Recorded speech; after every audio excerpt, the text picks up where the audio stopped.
O Alesp Conecta de hoje recebe o deputado Sebastião Santos, do Republicanos. Ele vai contar pra gente como anda a questão de saneamento básico em todo o estado de São Paulo. Fique agora com a íntegra da entrevista. Deputado, prazer ter o senhor aqui, porque o espaço é de vocês. Prazer é meu, Júlia, prazer é meu, Josiel, que está aí operando aí atrás dos equipamentos, e é um prazer estar aqui na Rádio Alesp, aqui no programa Alesp Conecta, e bater um papo aqui com a população do estado de São Paulo, principalmente sobre um tema tão importante que é o saneamento básico. Justamente, deputado, e nós estamos aqui, o Alesp Conecta foi feito para isso, prestar serviço, levar informação para quem está assistindo a gente pelas redes sociais, ou então escutando a gente pelo aplicativo que nós temos aqui da Rede Alesp, pode ser baixado ali no iOS, no Android, que chama Rede Alesp, e escutar o que vocês têm a dizer, o que os senhores têm a dizer, de temas latentes para a população. O senhor já adiantou o nosso tema para começar o programa, que é saneamento básico. Quem nunca, hein, Josiel? Quem nunca ouviu a frase: tá muito cara essa água. A conta de água tá cara. Não tenho esgoto apropriado no meu bairro. Não tem um saneamento de. Às vezes as pessoas não sabem o que significa isso. Deputado, como é que anda a questão de saneamento básico no estado? Bom, Júlia, infelizmente o saneamento básico está aí na UTI, está por aparelhos. Infelizmente, nós temos aí a tubulação que leva água, esgoto, ou a questão dos resíduos sólidos, as drenagens, tudo isso está ultrapassado. Nós não temos tido investimento, porque muitas vezes o político ele se torna uma pessoa equivocada na questão do saneamento básico. Ele usa o dinheiro para mostrar o que ele fez. Ah, eu vou reformar uma praça, mas aquela praça, todo mundo está olhando o que fez. Mas e como chega a água na minha torneira? Como que eu faço para que isso aconteça? Isso tem todo um trâmite.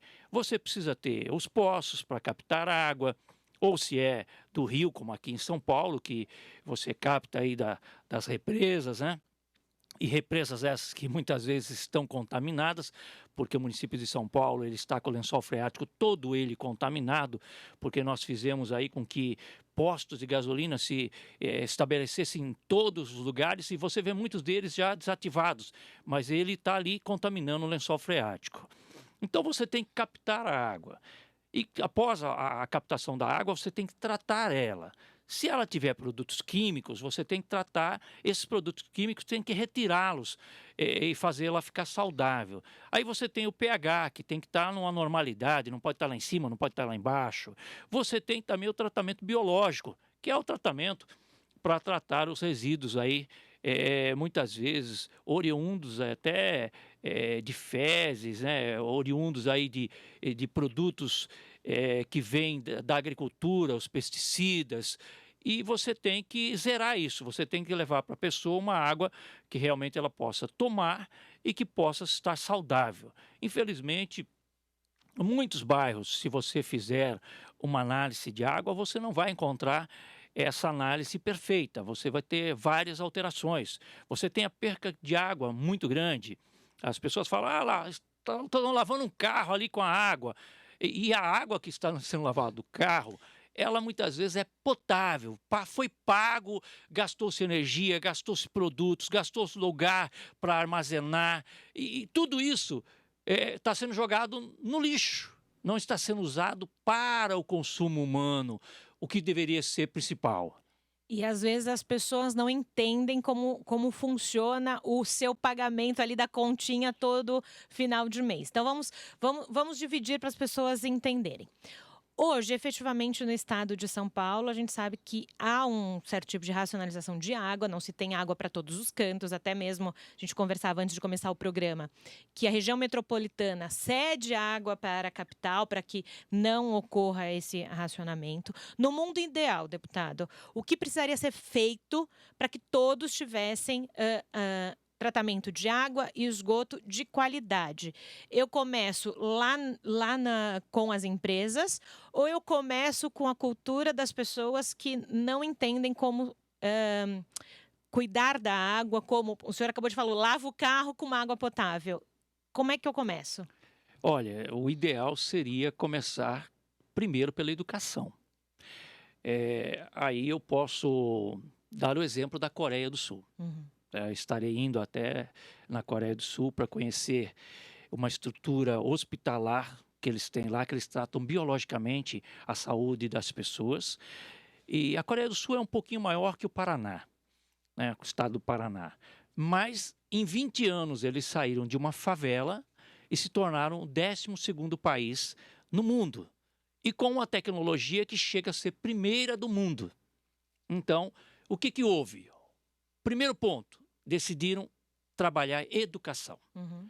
Então, a pessoa estuda muito, ela se dedica muito, ela faz muito projeto para aprender. Então, ela gera um conhecimento de ponta. Nós temos ao contrário, né? Poxa, eu tenho que fazer aí o tratamento de água. Onde eu vou colocar isso? Eu vou colocar lá no meio do nada. Como eu vou gastar isso? Que nem as pessoas tomam banho, que forma que elas tomam banho? Elas chegam lá, já ligam o chuveiro antes. É verdade. Para depois tirar a roupa, para depois entrar no chuveiro.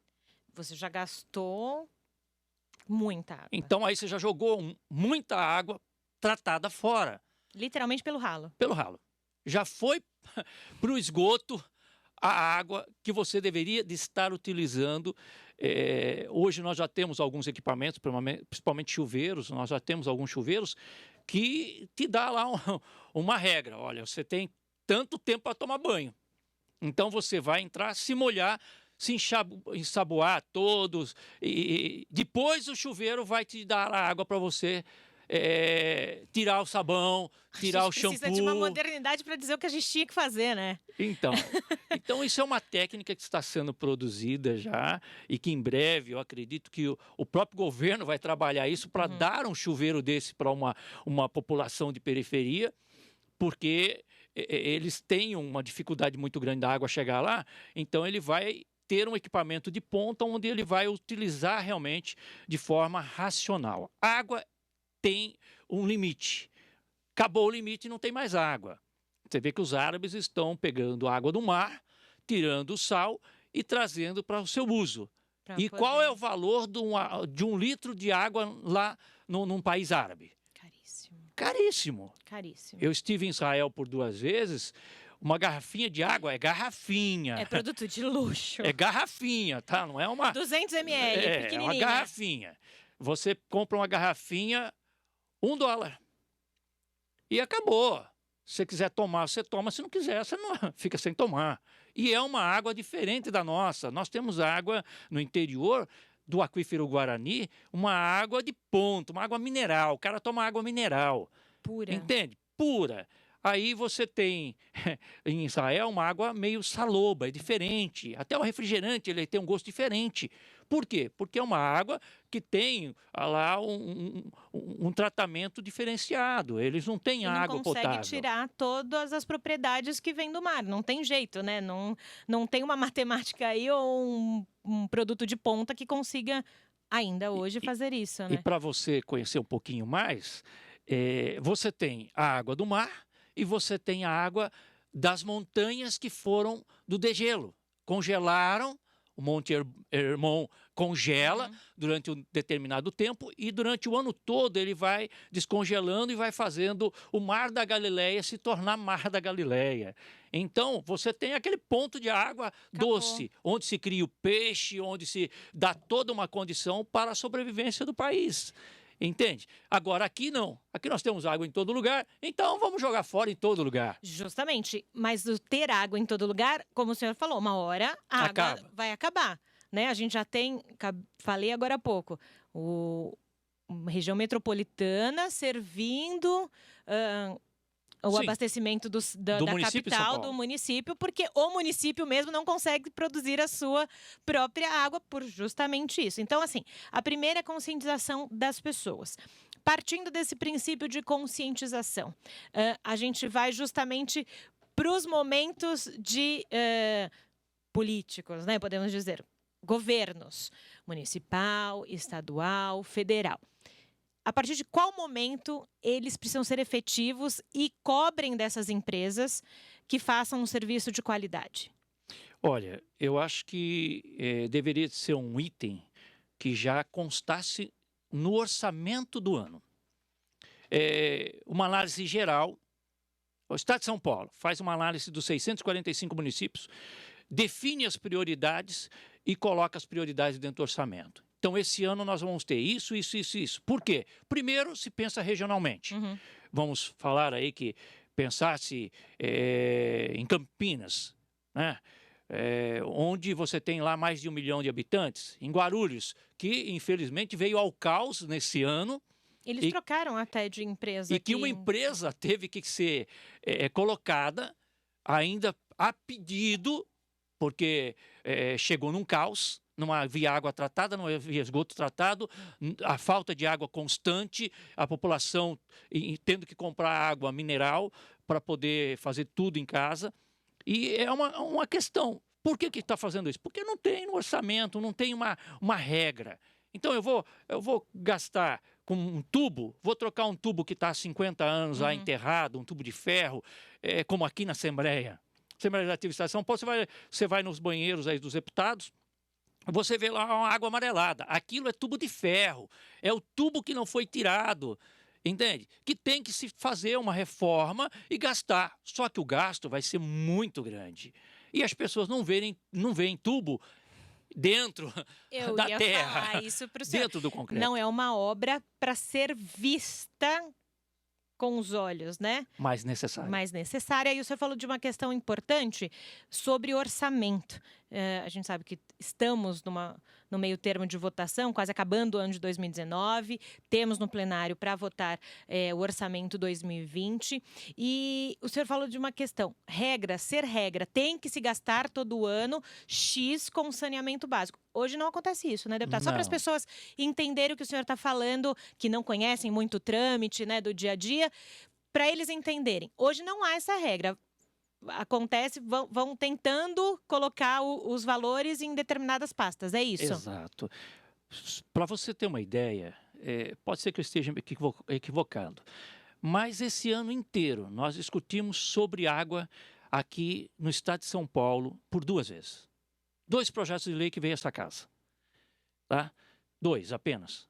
Um, que é a questão do Rio Tietê, e o outro foi a questão da Sabesp se tornar aí uma estrutura que ela possa fazer o trabalho dela em qualquer município ou em outros lugares. Ela pode vender o produto dela em outros lugares, a mão de obra, o conhecimento. Então, 2 fatos.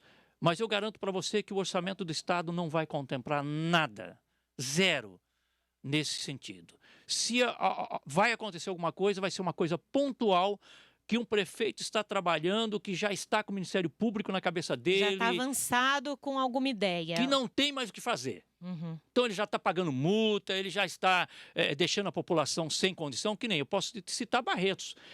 Ia perguntar da região do senhor, justamente como é que está por lá, porque eu sei que o senhor andou visitando algumas estruturas lá. Então, Barretos, eu moro na cidade de Barretos. Então, a água chega só no período da noite. Então, como eu tenho uma caixa de 1.000 litros, eu tenho que guardar essa água para mim poder tomar banho, minha esposa fazer a comida, fazer tudo que tem que ser feito. Então, eu tenho 1.000 litros, eu não posso gastar mais que 1.000 litros. Agora, essa água, ela não vem todo dia. Ela abastece, por termos uma deficiência que hoje precisaríamos gastar dentro de Barretos, para fazer o que existe lá, que é lixo hoje no atual, que é tubo de ferro, tubo de amianto, bombas sem o bypass que joga areia dentro da tubulação, pressão na tubulação que já não suporta mais, falta de poços artesianos, poços profundos. Nós temos 2 poços profundos, que um era para captar 300 milhões de litros, hoje está captando 90 milhões, e o outro que está com uma bomba 24 horas jogando água para um determinado local, abastece aquele local, depois fecha o registro daquele local e abre no outro para encher outra caixa de outro bairro. E nós vemos que não tem um reservatório de água próximo dos poços. Isso quer dizer o quê? Que a bomba pega a água, 24 horas ela vai jogar água. Ela não pode ser desligada. Você não tem um jeito de reutilizá-la para depois redistribuir, seria isso? O tempo de uso dela, se eu tenho um reservatório ao lado dela, eu vou jogar água para quantos metros? Para 50 metros.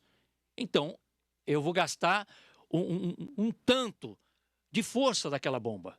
Entendi. Entende? A parte mecânica vai ter uma força mecânica de tanto tempo. Vamos supor que eu consiga encher uma caixa de 5 milhões de litros no poço da Assis Chateaubriand. Você não conhece, Que mas é a rodovia ali do entorno. É o lugar mais alto da cidade. Tá. Então, vamos supor que eu tenha ali uma caixa de 5 milhões de litros. A cidade gasta 1,3 milhões. Então, eu tenho muito a mais reservado. Eu vou ter como desligar essa bomba, não vamos supor, durante 5 horas. E que não afete a população em algum momento. A população vai ter um reservatório de água e vai ter esse equipamento com muito mais tempo de uso. Agora, hoje não temos. Então, nós conseguimos que o governo do estado de São Paulo está lá na mão do prefeito a liberação para que venha isso para São Paulo, para depois eles fazerem a licitação e colocar a primeira caixa com 5 milhões de litros de água para Barretos. Mas a cidade atende hoje 140 mil habitantes e mais 280 mil habitantes que vêm para o Hospital do Câncer por mês para fazer o tratamento de câncer. Então, nós temos aí uma média de 440 mil pessoas que vão passar mensalmente ali. Ali pela região, pela cidade, sem água. Sem água. Ela vai ter um determinado momento da vida dela ali naquele município que ela não vai conseguir água. E falta o quê? Falta há mais de 20 anos fazer o que tem que ser feito. Deputado, a gente está terminando o nosso primeiro bloco. Eu já vou deixar uma pergunta no ar para quando a gente abrir o segundo bloco. Se falta planejamento. Não responde agora, a gente volta no próximo bloco.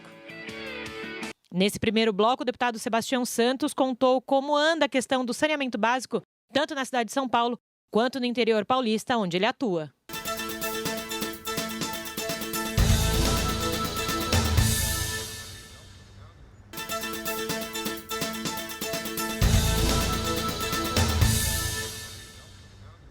Voltamos com o programa de hoje. O deputado Sebastião Santos, do Republicanos, vai falar muito mais sobre como andam as questões de esgoto e saneamento básico por aqui. Deixei uma pergunta no ar para o deputado no final do primeiro bloco, porque ele falava sobre as questões de saneamento em Barretos. E eu deixei a pergunta se faltava planejamento, não só na cidade, mas no estado. Falta planejamento no país. Se nós ouvíssemos os países internacionais que têm um tamanho ínfimo mediante ao nosso país, nós estaríamos hoje lá na frente.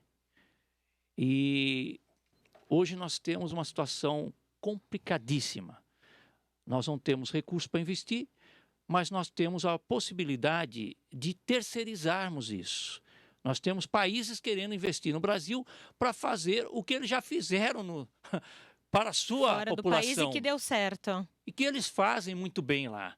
E hoje nós, muitas vezes, deixamos de obter aí uma PMI, que seria um projeto que o governo estadual ou municipal pode buscar, como foi feito aqui pela Sabesp. A Sabesp ela participou de municípios aqui que criaram um PMI, que fizeram um chamamento, e a Sabesp entrou. De que forma? Ela chega com a água até a divisa do município. Aí o município paga pela água que ele usa. Então, aquele município ele fica sem captar água para a sua cidade, mas tendo o benefício para a população. Mas eu queria te fazer uma pergunta, Júlia. E queria deixar para o Josiel aqui também, que está operando aqui, fazendo o nosso programa chegar até algum lugar. Você já foi ver, em loco, olhar com seus olhos, uma lagoa de tratamento de esgoto? Nunca fui. Eu sou do litoral de Caraguá. Eu lembro que uma vez, quando a gente estava no ensino básico, levaram as crianças para uma estação de tratamento de esgoto, acho que mais pelo visual. Mas depois disso, nunca voltei. Então você não sabe como trata o esgoto que você produz? Não. Veja só, esse é um fato que, se nós não tivermos aí 80% da população do nosso país em desconhecimento, é pouco. Eu acredito que até mais. Eu ia falar isso, põe um pouquinho mais. Porque as pessoas ficam numa discussão, poxa, a água está cara. Poxa, mas a água vai acabar. Se eu não pagar água cara, eu não vou ter água. Se eu não tiver água, eu não vou sobreviver. Meu corpo, 70% dele é água. É uma coisa que o ser humano necessita. A gente está num círculo aí, né? Eu faço parte dessa água. Entende? Quando eu vou no banheiro, e aí eu vou deixar mais ou menos assim, eu vou fazer xixi. Eu estou ajudando a criar água, porque aquela água vai ser tratada e vai voltar para a torneira. E diferente. Agora, e quando eu vou defecar? Como faz? Eu pago por quê? Você sabe, Júlia? Não. Eu pago pelo que eu recebo em casa? Eu pago lá, eu pago esgoto. Para quê? Para ser tratado? Sim. Mas Mas não o é. principal ponto é que os meus dejetos não fiquem no meu banheiro. Para que eles saiam de lá e vão. Quer dizer, a gente imagina que saia de lá, E vá vá para para um algum lugar. tratamento, para um local que se vá tratar. Que saia da minha casa. E que saia da minha casa. Que Saia da minha- saia. Eu não quero aquele dejeto lá. Eu coloco a tubulação na minha casa quando eu construo ali a casa bonitinha, coloco ali até a rua.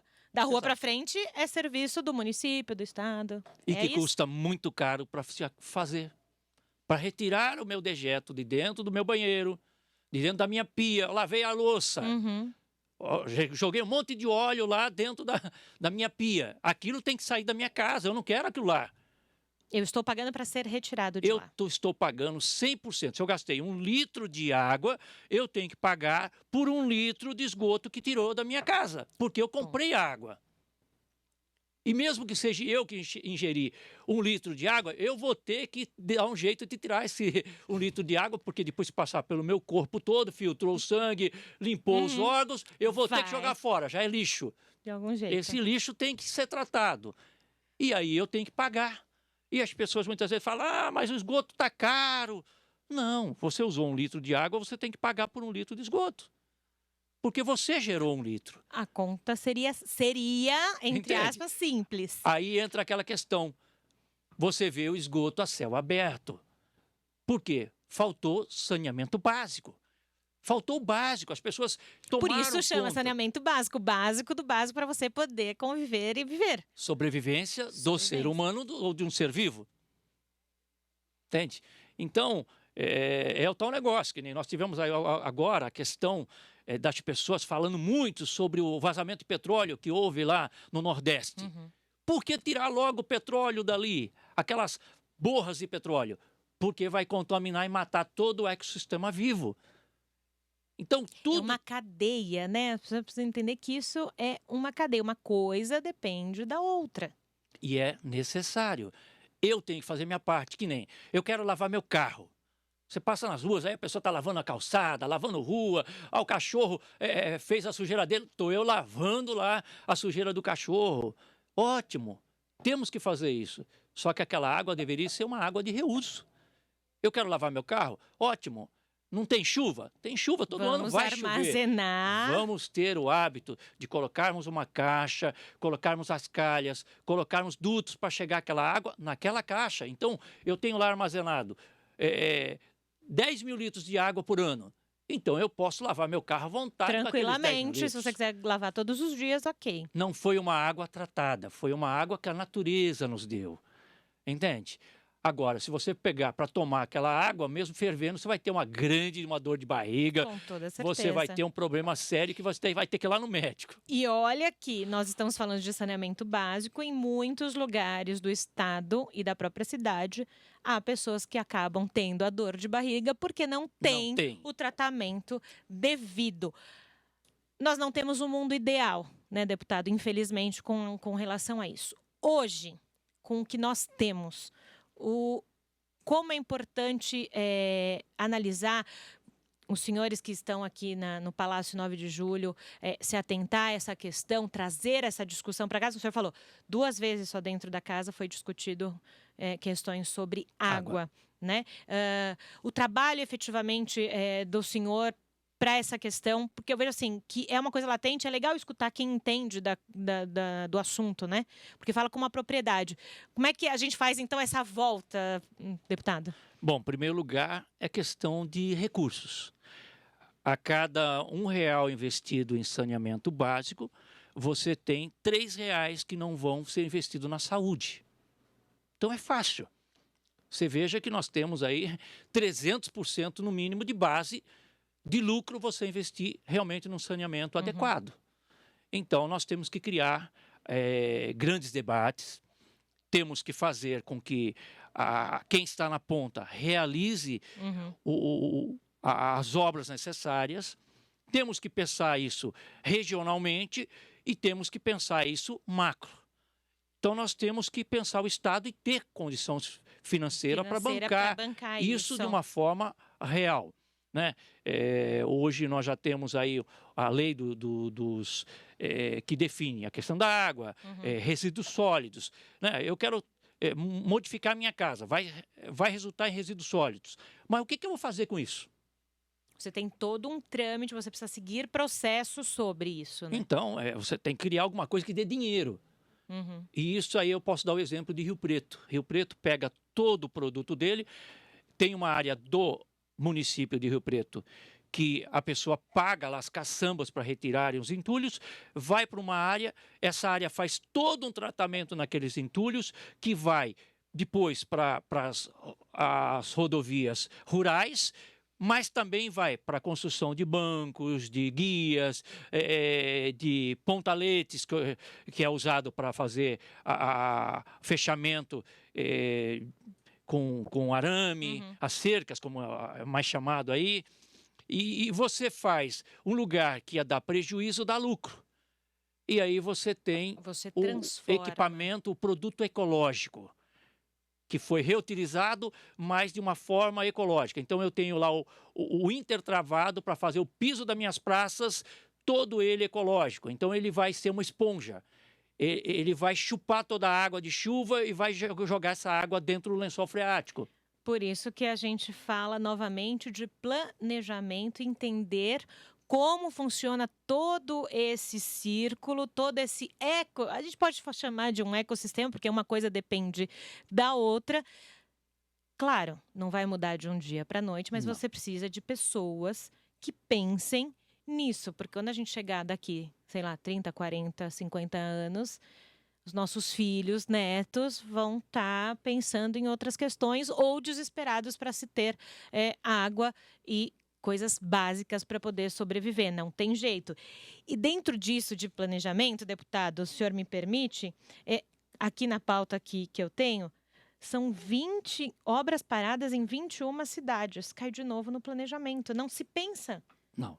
Se pensa na última hora, né? Na hora que acontece alguma coisa, não se tem a prevenção. A gente fala muito de prevenção em outras questões, não se tem a prevenção. Na hora que deu alguma coisa errada, vai lá e tenta resolver na hora. Não é assim, né? Aí eu vou fazer um outro questionamento para você.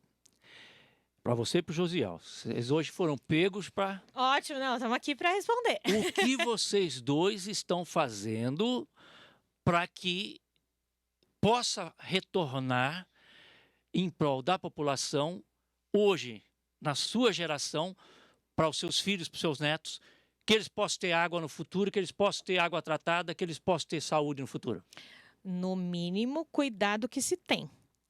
Cuidado do que se tem no sentido de economizar água, economizar energia, fazer uma coleta seletiva.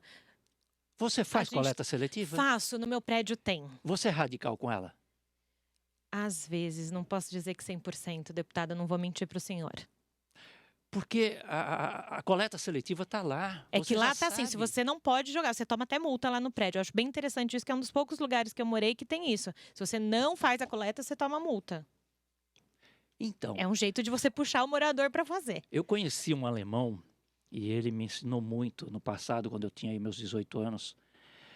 Hoje eu tenho 55 anos. E ele me ensinou a fazer coleta seletiva. Eu trabalhava numa empresa e ele era o gestor da empresa, uma empresa bélgica, que ainda se mantém aqui em Santo André ainda, é o Grupo Solver. E ele trazia para mim. E naquela época não tinha muitas coisas, era tudo vidro, mas a tampa da garrafa de vidro ele separava para ele levar até alguém que pegasse e pudesse vender aquilo. É a vida dele. A educação dele não permite... que ele fizesse de outro jeito. Então, ele fazia parte dele. Ele gerava recursos para outra pessoa. Entende? Agora, ele pegava do dele para fazer... Ele gastava para fazer uma reciclagem. Sim. E nós precisamos pensar nisso. O nosso planeta hoje está morrendo. Você vê que o mar de tanto se jogar lixo no mar, hoje os peixes já pedindo estão sendo ajuda. encontrados, morrendo, como aquela tartaruga que foi o alvo de uma discussão nacional, que encontraram a tartaruga com o pedacinho de plástico de um canudo que matou ela. Mas esse canudo não é só o que existe no mar. Não.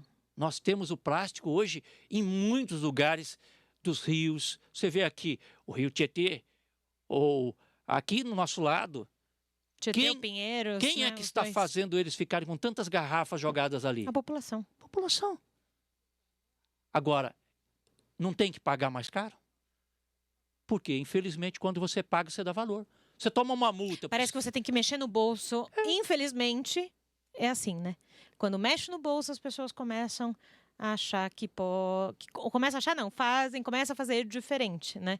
E não tem jeito, a gente tem que prevenir, pensar com antecedência, tentar pensar, né? Não tem jeito. Ainda sobre essa questão de saneamento básico, uma última questão, porque a gente já está quase acabando o nosso programa. A gente sabe também que para essa questão de saneamento, a gente tem muitas situações irregulares em torno de mananciais. Como ser mais efetivo nisso, deputado? Olha, os mananciais têm que ser cuidados. Eu tenho um fazendeiro que tem uma mina d'água. O que eu tenho que fazer? Eu tenho que diminuir o imposto dele para que ele cuide daquela área, porque aquela área vai pertencer a mim. Quando sai daquela mina a água, aquela mina encheu o reservatório dele de água ali, encheu lá o lago para ele pescar, para ele utilizar na agricultura. Mas quando ela saiu fora, eu vou ser quem vai utilizar. Então, ele deveria ter uma política pública em prol dele, em prol das pessoas que tenham essa geração de água, de ela ter um desconto de alguma forma para ela manter aquela área e melhorar aquela área. Mas, ao contrário, o Estado fala, se você fizer qualquer coisa, eu vou lhe punir. E só que o Estado não vai lá fazer nada. Então, você tem o quê? Algo se acabando. Eu conheço um lugar em Ribeirão Pires, eu morei 32 anos da minha vida no ABC, e eu morei muito tempo em Ribeirão Pires. Ribeirão Pires, a gente pescava onde é o fórum da cidade. Uau! Ali era um rio. Era o rio Ribeirão Pires. E hoje existe o quê? Só construções. Não tem geração de água. A Bílix vinha... Passaram o pavimento ali e acabou. A Bílix vinha até a ponte da avenida. Hoje, a Bílix vem estar a quilômetros dessa avenida. Quem fez isso? Quem fez isso foi o cara que desmontou o morro, que era o centro da cidade de Ribeirão Pires, era um morro...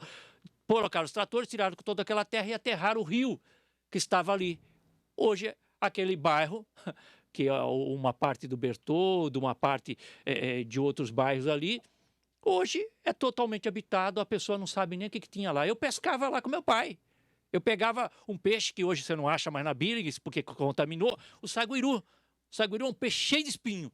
Mas é o que tinha para a hora, eu não tinha o que comer. Eu e meu pai ia lá e pegava aquele saguiru.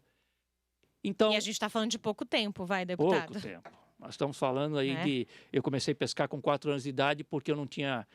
o meu pai não tinha condição de bancar a carne, o frango. E o que tinha era o peixe na represa. Ali. Então, nós saímos para pescar e a gente pescava muito peixe naquela época. O que a gente usava em casa, minha mãe separava para usar a semana inteira. O que não usava, a gente vendia para poder comprar o arroz, o feijão, para poder comprar farinha, para poder manter eu, minha irmã, meu pai e minha mãe.